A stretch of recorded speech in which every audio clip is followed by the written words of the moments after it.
Are you running to something or are you running from something? Are you switching because you're miserable and you'll take anything? One of the biggest steps I've had to take was going from really big to really small. Welcome to the Let's Eat Grandma Career Warrior Podcast. And welcome to the Let's Eat Grandma Career Warrior Podcast, where our goal is not only to help you land your dream job, but to help you live your best life. Today, we talk about how not to hate your next job interview, plus some tips to overcome those difficult interview questions. Interviews, whether you can't stand them or you actually oddly enjoy them, being good at interviews is still a crucial skill to have if you want to snag, quote, the good jobs.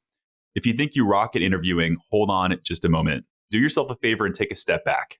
In a survey encompassing over 2,000 responses from our own clients at Let's Eat Grandma, the vast majority gave themselves either a 4 or a perfect 5 out of 5 for their interviewing skills.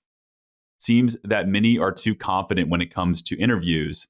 After all, if everyone views themselves as above average, we'd end up with a lopsided bell curve. The reality is that most folks are just average at interviewing. However, for you, the career warriors listening to this podcast, those who are gunning for these top positions, I want you to level up and become above average here. So consider this episode as a moment to humble yourself and to be receptive to picking up a thing or two about those interviews you may or may not hate. Today, I brought on the charismatic and witty Sam Owens. Sam Owens is the founder of Sam's Career Talk, where he provides career coaching services and helps people land their dream jobs and thrive in them. He is the author of I Hate Job Interviews, an exciting book that will be released by HarperCollins in June of 2024. He is also a chief marketing officer who has worked for 3 multi-billion-dollar companies in the consumer packaged goods industry and now runs marketing for Freezing Point, the makers of Frazil. So let's launch right into this informative episode. I'm so excited to talk to you about interviews today and bring on Sam. This is our episode about interviews for the Career Warrior Podcast. Sam, welcome to the show. Hey, thanks for having me. And thanks for calling me charismatic and witty. I had to think of something that you were honest to you, that I've been following your LinkedIn content for some time. You are. So thank you for joining and bringing your gift, sir. I appreciate it. I appreciate it. Love the podcast. I'm super excited to be here. Awesome. So opening hotbed, interesting question here. Why do so many interviews suck? And if you have any funny stories in your earlier Sam life from years past about your own interview experience, I'd love to use that as a primer. But why are interviews so painful? I think there's a few reasons. The first is that the stakes are so high. You know, I often talk about the job interview potentially being the most important hour of your career. Not that you're going to do your best work in that interview, but it's the hour that makes all other hours possible. That interview goes well, you get to go to the company and you work there maybe months, years, decades. Doesn't go well, and you don't go to work for that company. So the stakes are incredibly high.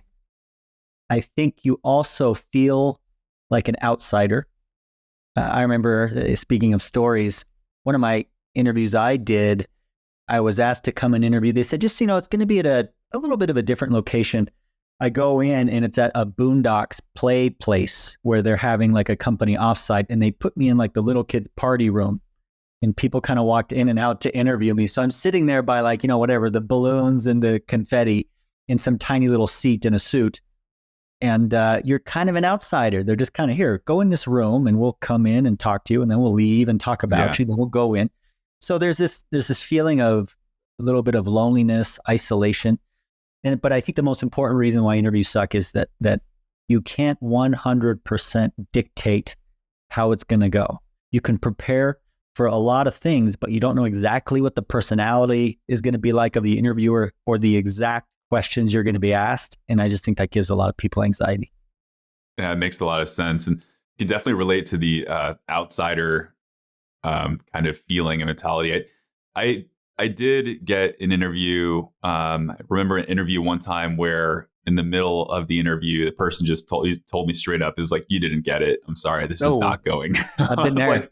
Like, just immediately, Is, by the way, do you want to find out more about my company that you're interviewing for? I was like pretending to still be interested and like holding back just my upsetness. Yes. Same exact thing happened to me. I got a tough question. I thought the interview was going great. I got a case question. I rambled for a few minutes. And afterwards, she just said, we're not going to continue. You're not going to get the job. Yeah. And that was it. And so, those are the moments that you really remember in a job interview. And you say to yourself, I swear that's never going to happen again. I'm going to make sure I understand those questions. So it can be healthy in a way, even though it's painful. Yeah. And I love that. I remember reading something about that was part of your motivation behind the book. It's like, I don't want this to happen again. And kind of that fire, which is awesome. That's right. That's exactly right. I think there's a way to circumvent some of this stuff and to learn from what other people have experienced through learning and training and stuff like that. That is the primary reason for the book. Yeah. So speak to the person right now who says, I feel already pretty good about my ability to interview. I'm good at talking with people in general. I'm a natural. So why can I not just step into an interview and feel confident that it will go my way? Yeah. Well, if this person I'm speaking to would say, Sam, if I have a good interview, will I get the job? My answer will be maybe. They say, well, Sam, wait a sec. What if I have a great interview and will I get the job? My answer will be maybe. Sam, what if I have an excellent interview? Will I get the job? Maybe. The only thing that would make me say yes is if they say, what if I interview the best out of all my competition? I'll say yes, then you're going to get the job. Yeah. And so an interview might be perfectly adequate and you might get the job if it weren't a competition, but it is. And so you have to interview the best out of all of your competition, which is why typically adequate is kind of maybe it works, maybe it doesn't. But you really need to be the best interviewer of all your competition. Getting to the next level, I think people kind of just walk into it sometimes thinking, oh my gosh, like this is going to go great. And then it does go well. And they're confused as to why they didn't land the job. It's frustrating too, right? Like it is super frustrating. And it's kind of like, one of my favorite movies is Hitch. It's the Will Smith, Kevin James. There's a scene in there where, Hitch is the date doctor trying to help Kevin James out with this girl. And he says, hey, I want to see what you think about your dancing. I want to see how good you are at your dancing. And he's like, oh, don't worry about that. I got that. And Will Smith is like, wait, what do you mean you got that? You're going to have to show me. And it's one of the funniest scenes in the movie because his dancing is a total disaster.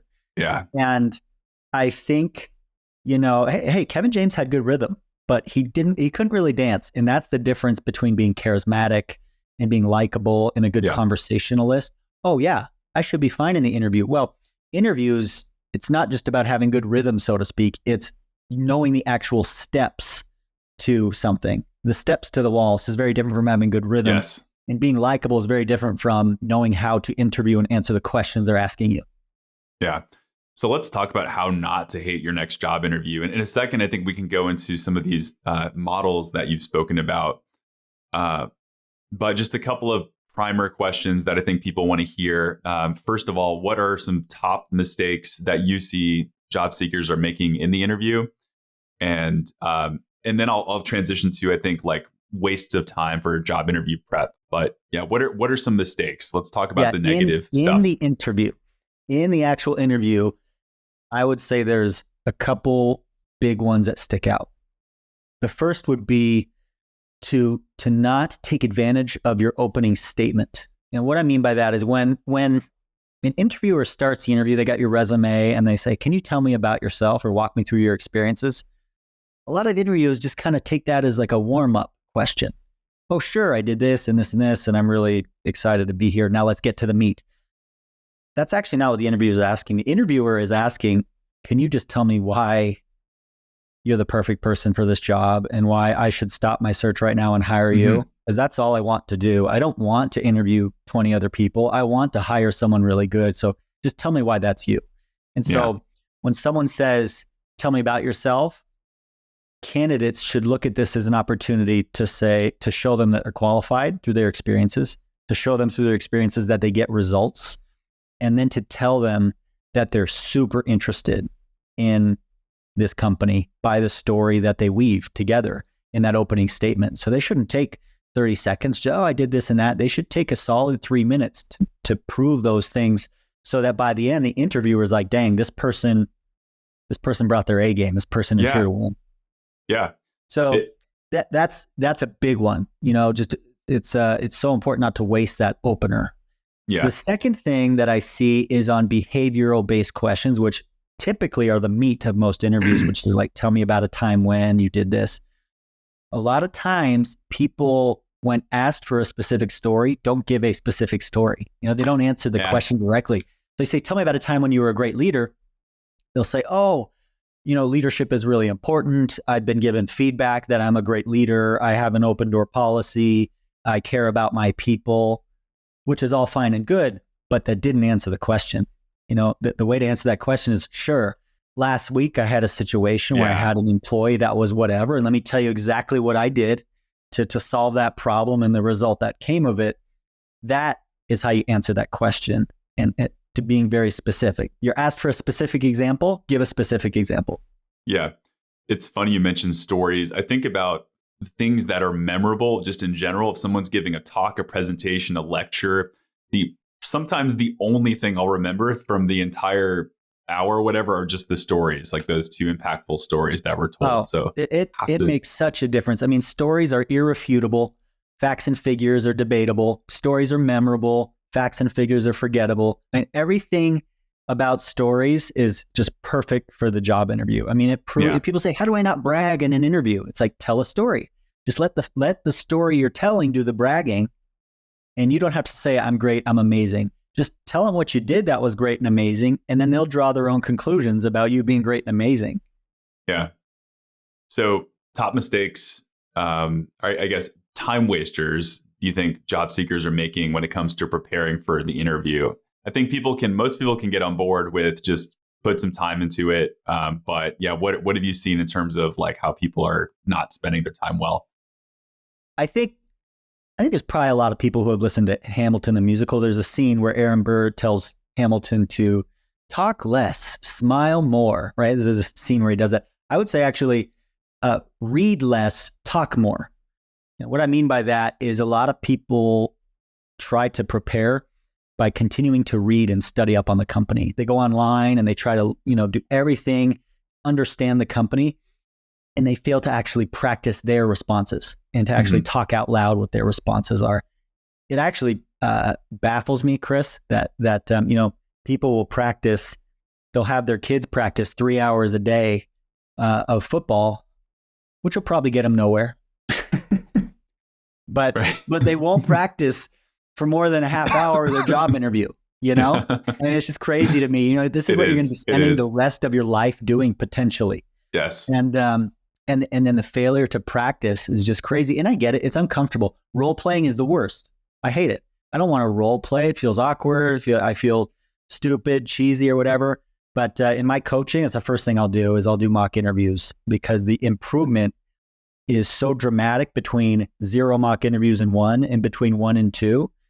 It's probably worth 20 hours of sitting there reading about the company online, just a couple hours of mock interviewing. Because of those stakes, as you mentioned at the very beginning, why people hate interviews so much, because it's just like, oh, everything kind of rides on this. Well, maybe kind of treat it that way a little bit more by putting some time into it in the very beginning, even though it's uncomfortable. People feel like it may not be a good use of their time sometimes. That's right. But it really is painful. And I can't remember the book, Common Denominator of Success, doing things that other people don't want to do. A lot of people don't want to do these mock interviews, but those that endure the pain and make the improvements get the jobs.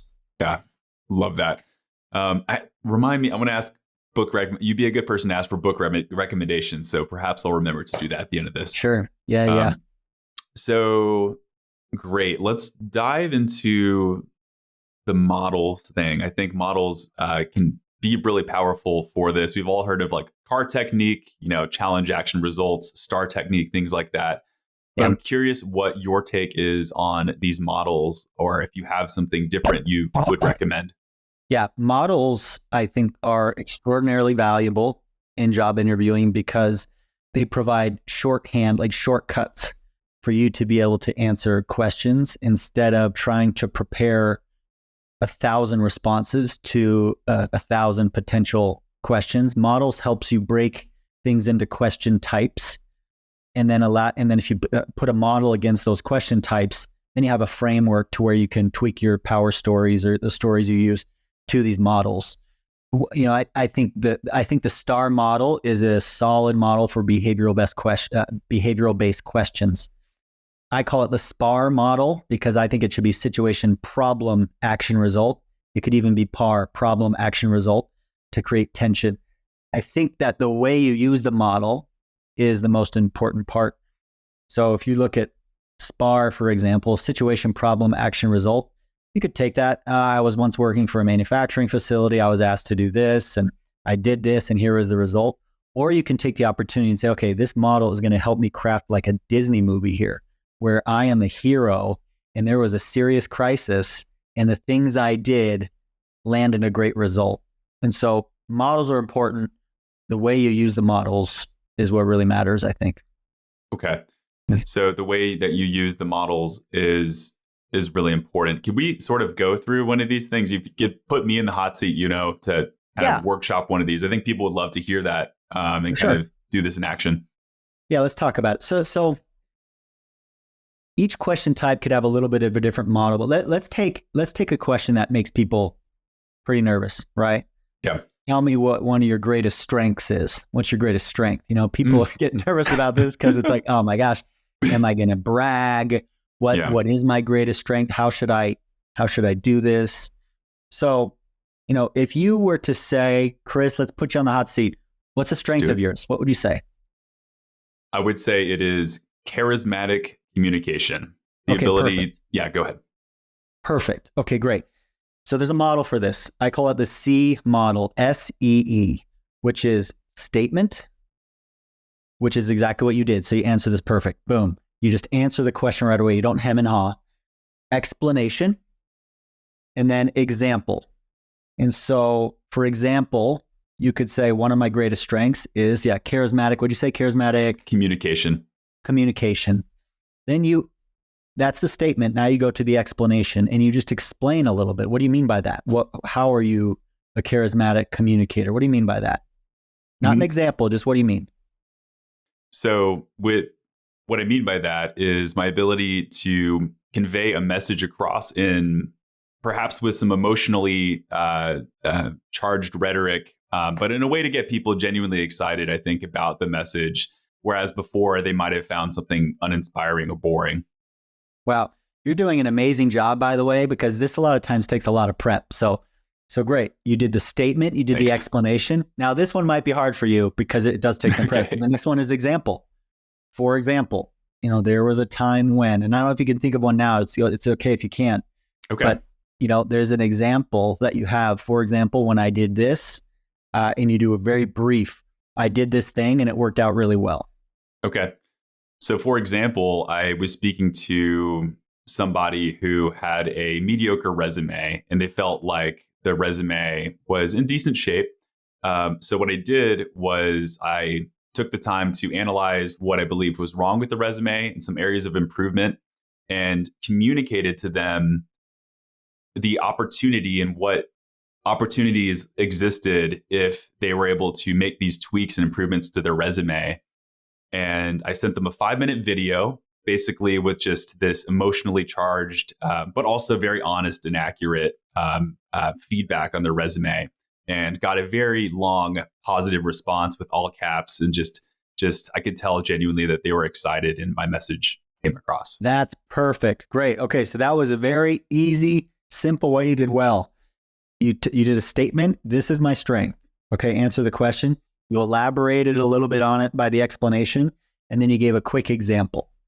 Same thing would apply if you said, hey, you know, what's your greatest weakness? Or, you know, other questions about you. Okay. Tell them what your philosophy as a leader. Those would all work.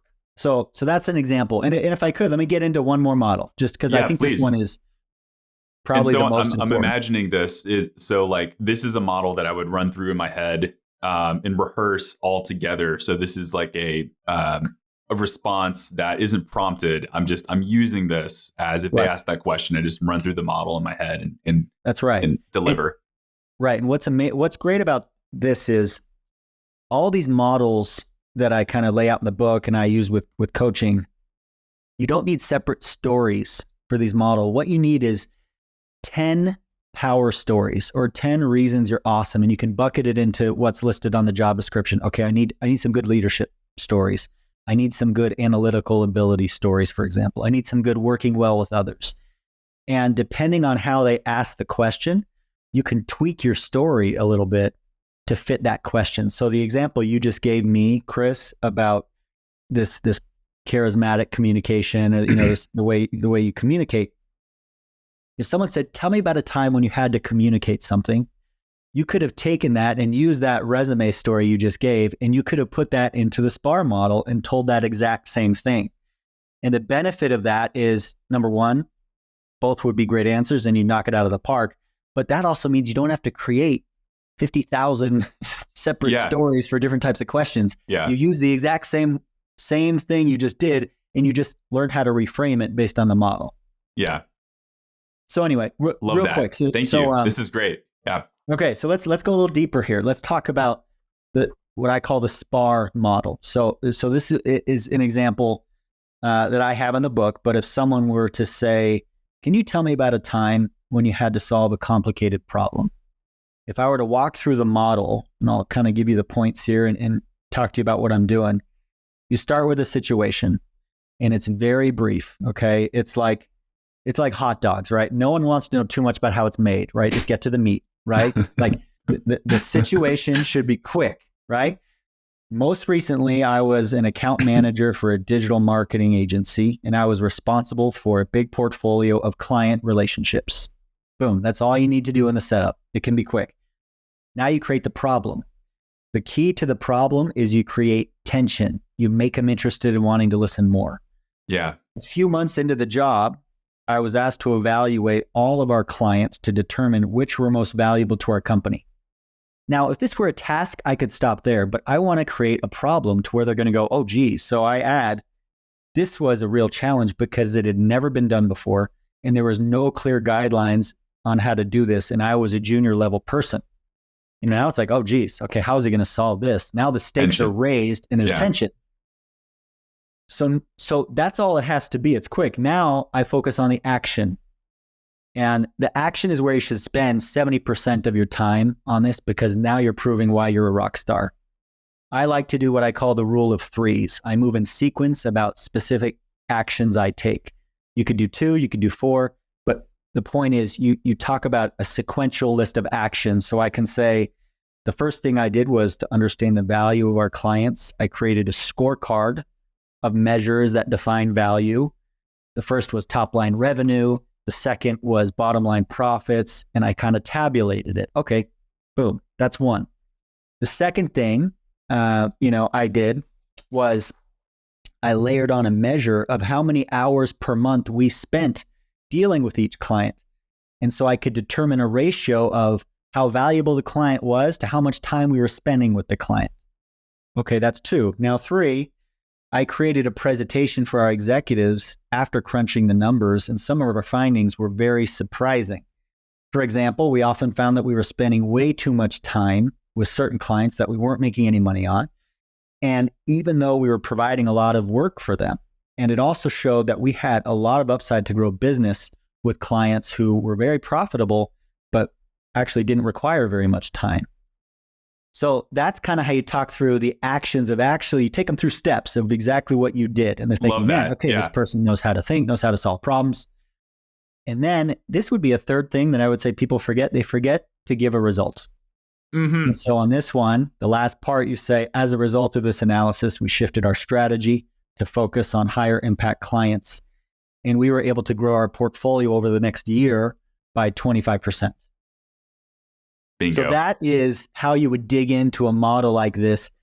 Again, it's how you use the model. If you just think the situation was this, the task was this, but if you can practice enough to where you're weaving it into a very cohesive story where people are engaged, you're going to nail it. You're going to nail it.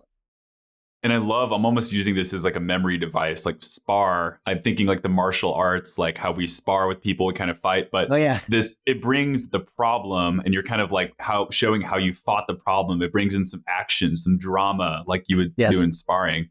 So that's right. That's true. I love that. And that's awesome. I love that. So I'm going to ask you about the hot seat question, kind of like the really tough questions that job seekers get asked in a moment here. But first, I know, just as a follow-up to prepping the interview and how to come up with these stories, we don't really have like crystal balls in front of our hands, and we don't really know what the interviewer is going to ask. I can tell you, I mean, there are the common ones such as, tell me more about yourself, your greatest strengths, greatest weakness, things like that we can prepare for. But what about perhaps questions that are not as commonly asked? How do we prepare for those sort of questions? And I know you brought up the power stories kind of example. Maybe I can draw from the power stories, but how do we prepare for the unexpected? Yeah, it's great. What's helpful in these situations is to bucket the questions by question type. Because while you could be asked a ton of different questions, you're not going to be asked, there's only so many question types. So there's the introductory question, there's behavioral questions, there's case or scenario questions, there's questions about you, and there's trap questions. And so those are some, if you can know at least how to handle those types of questions, you'll be able to handle most everything that's thrown at you in an interview. And so when I think about a tough question like, why are you leaving your current job, right? It's like, oh man, that's actually a trap question. It's a trap question because it has the potential for you to go negative and get yourself into a spot where now you're trash talking the employer. And there's a lot of questions that are trap questions like that. And the common theme of a trap question is it's the potential to go negative. And so you need to have a framework in your mind on what if I'm being baited into going negative? How do I think about that? So particularly when it comes to this question, why are you leaving your current job? You want to structure it in a way that you're talk about the positive things that you're getting from this current job, but then talk about the amazing things that you're going to get with this new opportunity that you're not going to be able to get at this current job. Yeah. As an example, that's a way to keep it positive. That's a way to keep it focused on the job. And that's really a way to avoid that trap question, so to speak. What is your greatest weakness? Another trap question. It can be. It's kind of a blend of questions about you and a trap question. Let's just cover it real quick because I think there's probably a lot of people who are just interested in that. That one's even harder than what's your greatest strength because, there's two extremes to this question, right? One is you can give a kind of a pseudo like, oh, I work too hard or I care too much, or, you can kind of give one of these BS answers that people don't believe. And it kind of comes off as disingenuous. Or you could go the other way and give them like a really egregious weakness. That's like a deal breaker, Hey, I don't ever want to come into the office. Don't expect me, whatever it is. Yeah. So what you want to do in this type of circumstance is you want to highlight a reasonable weakness and then talk about the things you're doing or already have done to start to improve on that weakness. So, one example could be, I have a bias for action as a leader. And part of that bias for action makes it so I can get a little bit impatient when a lot of the team wants to really make sure we got all the details buttoned down because I want to go. And that bias for action can be really good, but at times it can cause me to maybe miss a couple details. And so I've noticed that about me. And what I've done is surrounded myself with people who are a little bit more risk averse and a little bit more into the details. And anytime I'm about to make a big decision or milestone on a project, I know who those people are. I'll give them a call and ask, hey, how does this sound? And almost every time they'll point to two or three things that make the decision better. Yeah. And so that's something I continue to work on and continue to try to surround myself with people to be able to handle that. I love that. And one thing I liked about that is in hearing your response, which was brilliant, I felt like there was this ratio of how much of that response was focused on the positive. It felt like 80 to 90% of it was on the positive, such as, this is the bright side's my weakness, and also the things that you're doing to improve upon the weakness. And you barely kind of focused on, the problem. And I love that. I think it just sounded nice. Yeah. Yeah. And I think one of the things that a lot of interviewees believe when they get asked that question is that depending on the weakness they choose, that they're going to be like eliminated from their candidacy will be eliminated or something like that. It's actually not at all what they're looking for. They're looking for hyper self-awareness. They're looking for someone who understands themselves pretty well and takes steps to improve themselves. They're not looking, he said analytics is his weakness, so he's axed or she's axed. It's not that. They're looking for someone who's self-aware. So that's what you're trying to demonstrate when you answer that question. Okay. Great. So let's round out with money, everyone's favorite topic here. Let's talk money. Good. So this may be more of like an application level question. Sometimes it's in the form fields for applications, but like how much are you looking to make with us? That kind of thing. How do you tackle the question about what your salary expectations are? Yeah, great question. So you have a couple of options depending on the situation. What I have in my book, the 10 laws of salary negotiations, which apply to offers and apply, I think, to people who are working and just want to get promoted or make more money. Your best negotiating leverage is after you have an offer. That's basically the best time to talk about money. So when someone asks you about money in the interview, it can be a really difficult situation because it makes you feel like they're judging whether or not they're going to give you the job based on what you say in terms of money. So if at all possible, I like to first say, at least as one option, hey, I'm really excited about this opportunity. And I really want to make sure this is a good fit for me and a good fit for you. And I'm confident we can figure out something that works should you want to move forward with me. You can fully punt. That's one option. That's what I would do. Another option is, what's that? That's what I would do. Yeah. Another option is if you're pretty confident in your base salary and you're like, look, I got to be making X more than my base salary. I mean, you can just, we can talk this now. Here's what I'm making. Here's what I need to be making or I want to be making in this new role in order to make a switch. If you feel like you have that kind of leverage, I've had those conversations before too. Like, hey, just right up front, let's not waste our time here. Let's just kind of talk it. That's an option that definitely works for you. But in those times, a lot of times I speak in ranges still because I don't want to fully negotiate until there is an offer on the table and in writing that I can actually really evaluate. Okay.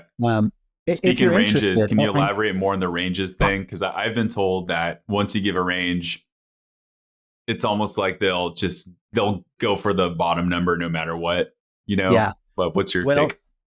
Yeah, when I talk about range, I do like to anchor a little high. The way I joke about it is you want to be, when you say the number, you want to be somewhere between, you don't want to be, sure, we can do that. And you also don't want to be like, let's stop the call right now. You want to almost cringe a little bit inside when you're saying it. Not completely, just a little, wait, here's my range. Ooh, never heard. I hope that's okay. And you don't say that, but inside you are stretching just a little bit. And because, the response is, ooh, yeah, okay, that's a little bit above our range, but maybe we can work on something, So I think if you are going to give a range, you ought to do your research and understand. If it's not transparent, you ought to do your research and understand from just your network or friends or Glassdoor, whatever it is, do everything you can to find out what the pay range is for this role. Yeah. And then, try to justify landing on the high side if you communicate it. Yeah. If you're interested, also rapid fire these. These are just 10 laws, okay, of salary negotiations. I love it. And if any one of them becomes interesting, in the end, we could talk about it. But first, best time to negotiate is when you have an offer in writing. Second, any promises of career progression or salary or anything that's not in writing should not be taken seriously. Third, it's best to actually be paid what you're worth or maybe slightly more, but not a lot more and not a lot less. If you're paid more or less than you're worth over time, you often run into problems in terms of career and the company and everything. It's best to be paid what you're worth. Compensation is about base salary, but so much more. So part of negotiating is figuring out what things they have flexibility on and what things they don't have flexibility on. Companies are more willing, this is 5, companies are more willing to do a deal with you if they believe you will accept. So sometimes people think, no, I got to be standoffish and I don't know or whatever. No, they're actually much more willing to negotiate. If you say, look, I'm really excited about this. I want this job. Yeah. But here's what I need to make this happen. Don't Good. underestimate the power of likability. So that's number 6. If you want to be douchey about it, it doesn't go well. Like people think you got to be a jerk to negotiate. It's actually usually the opposite. If you're likable, negotiation goes much better. 7, you're likely not to burn bridges by negotiating hard. So, people think, man, if I really am negotiating hard, are they going to remember this in a year? It's like amnesia. Once the negotiation's done and you start, you're pretty much good to go. So don't be afraid to negotiate hard. 8, knowledge is power. So understanding where the salary ranges are, doing your research. If you got that knowledge, you're going to be in a great spot. 9, a rushed deal is usually a bad deal for at least one party. So if you're feeling rushed, Sam?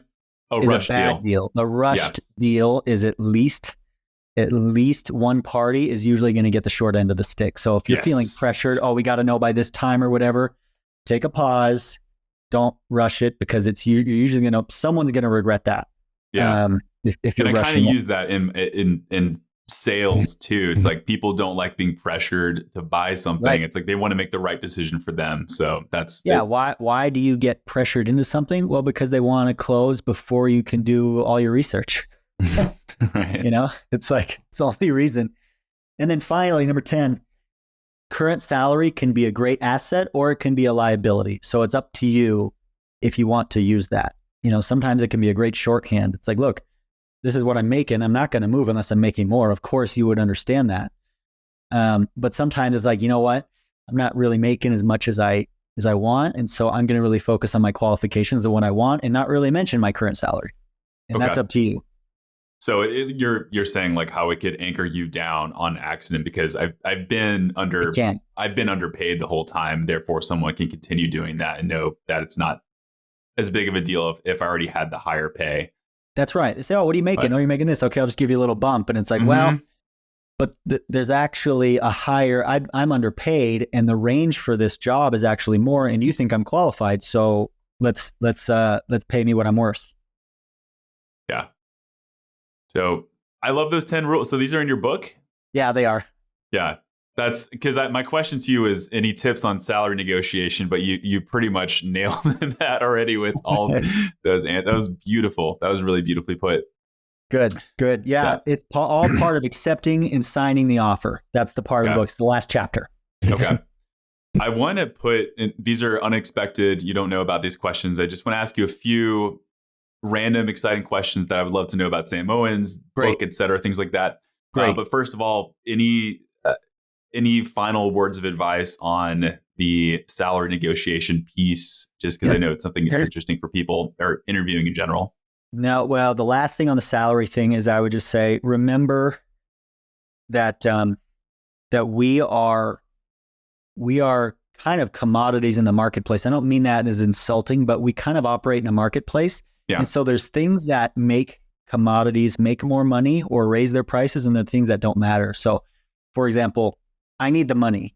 Well, that doesn't get you a raise, right? I need the money, or this isn't fair. That doesn't get you a raise. What gets you a raise is I'm performing at a higher level, or I've differentiated myself, or I have this extra education, or, those are the things. Just like a commodity, like a jug of milk, right?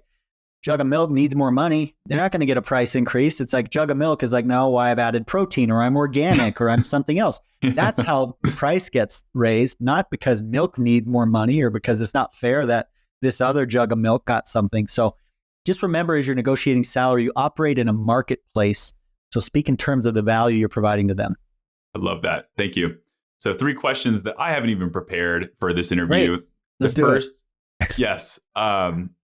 You mentioned books earlier, so this doesn't have to be career related at all, but what have been the top, say, like you can give your number 1 most impactful book for you, but if you have to give a couple of other ones you can't pick, then that's fine. Your top books that have been impactful for you in your life. Great. I love to read and I love to listen to books. And so it's hard for me to think back on like the books, but I just tell you some things I'm thinking about right now. I like Morgan, and this might not be interview. This isn't necessarily interviewing. I like Morgan Housel a lot. He wrote The Psychology of Money. I think he's got a really good philosophy just on career and money and those types of things. I think it's a fantastic book. I'm reading Radical Candor right now. Yeah. We're actually doing it as a company. Yeah.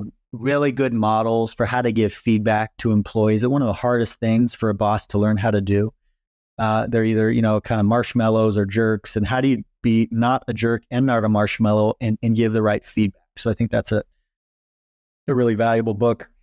One book that had a huge, I like to read a lot of comics. And so Nice. Steve Martin's biography actually is one of my favorite books about his stand-up comedy career. A lot of application to business and to interviewing. One of my favorite quotes from that is, you have to be so good that they can't ignore you. So that's an amazing quote from his. And that's how he approached his stand-up comedy when he wasn't getting traction. You just got to be so good that they can't ignore you. He also said, anyone can be amazing once in a while. The trick is to be good night after night after night. So that has so much application, I think, to business. Yes. And so I love that book as well. That's awesome. He has a master class too. I know I signed up for it, but I never took it, but on comedy and stuff. Great. You took it? Yeah. It was good? Yeah, it's good. Oh my gosh. Yeah, it was awesome. It was awesome. Second question. We have a lot of career changers on this podcast, or people who listen, folks who just have to make the bold, big, courageous step next. So can you tell a story about a time in your life where you've had to make a step in your career that took a little bit of that courage? Yeah. One of the biggest steps I've had to take was going from really big to really small. I went from Dannon, the Dannon Yogurt Company, which is pronounced Danone, but no one really knows that. But it's the Dannon Yogurt Company, $22 billion, I think, dollars in revenue. More employees than the city I live in. Huge company. And then I went to a $10 million small kind of private equity backed food company, Cauliflower Foods, and it was a big leap. And really, when you're making these, you want to evaluate, for me at least, what gave me the courage is I really tried to evaluate the people I was kind of going to be working with, in terms of how I would land. Was I going to be working with the people that trust me, that are good to work with, that are going to set me up for success? And then really, do I believe in myself is what it comes down to, right? Because I had to get rid of all the protection that comes from a big company, all the benefits and all the different things that come with it that make you feel pretty fat, dumb, and happy, to be honest with you, pretty secure. And so the question is, do I believe in myself and my decisions and the choice I'm making enough to say, yeah, I'm going to do this and it's going to actually be better. So that's the first thing, believing in yourself. The second thing is, this has been said many times before, I think it's really true. Are you running to something or are you running from something? And so sometimes if you're miserable at work, it can be easier to make bad decisions on your next move because you're just trying to get the heck out of there. And hey, no judgment, I get that. But that can be something you just really want to keep in mind as you're switching careers. Are you switching because you're miserable and you'll take anything? Or are you switching because there's something else out there that's a better fit and you're kind of taking your time and being thoughtful about it?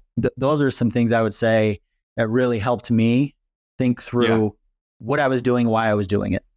Awesome. Thank you, Sam, for that answer there. Yeah. I think that's powerful with the story. My last question to you, and probably a good one to round out this episode here, is and just let me know if you want to move on to the next one here, because your book hasn't released. It's coming out this summer.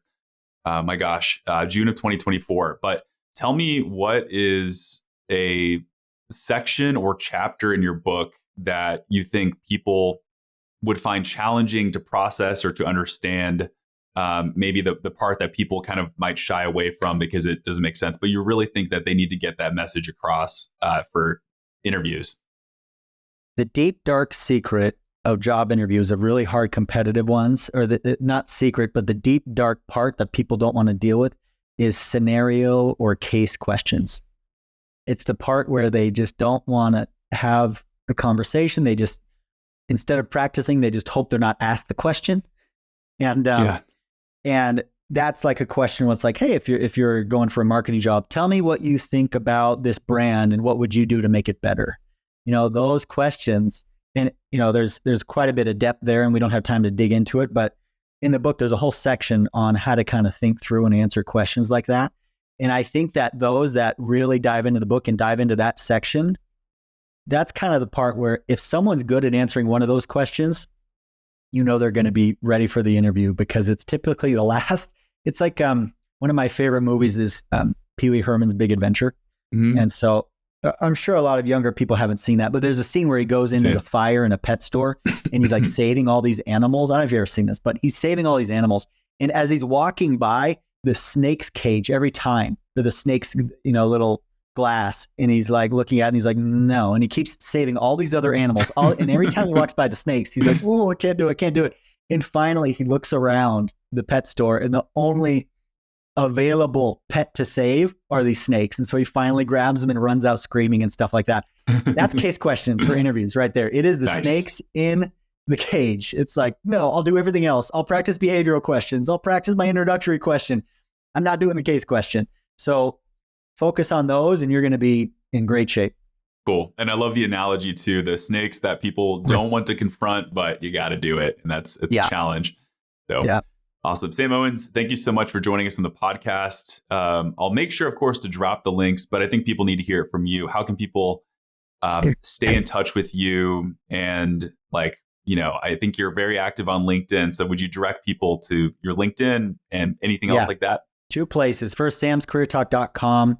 You can sign up for my email list. I send a weekly email list out with some career advice and content. There's free materials as well for signing up, job interview materials. And then LinkedIn, follow me, connect with me on LinkedIn. I'm there all the time and posting new content all the time. That sounds good. I will make sure to link your LinkedIn as well as Sam's Career Talk as well for you listeners who are too busy right now. You're jogging, you're driving. Make sure to check that out in the description. Sam, this was awesome. You are as charismatic and funny as I thought you would be. And your answers seriously were spectacular. It's interview advice can be so generic and tough out there. But the fact that you backed up, I think, all of your responses with these awesome stories, I think just made it really powerful for the listener. So thank you for joining us today. And I really enjoyed this.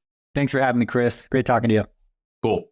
All right, listeners, this wraps up this episode of the Career Warrior Podcast, How Not to Hate Your Next Job Interview. In fact, I think if you were listening to this episode and really got into it, you're probably not going to hate your next job interview. And you're probably actually going to enjoy it, because I can see you getting excited and inspired, drawing your own personal stories, using the SPAR method in a way that excites you, in a way that can excite your future employer as well. So get excited about your next interview. It's not something to be so afraid of.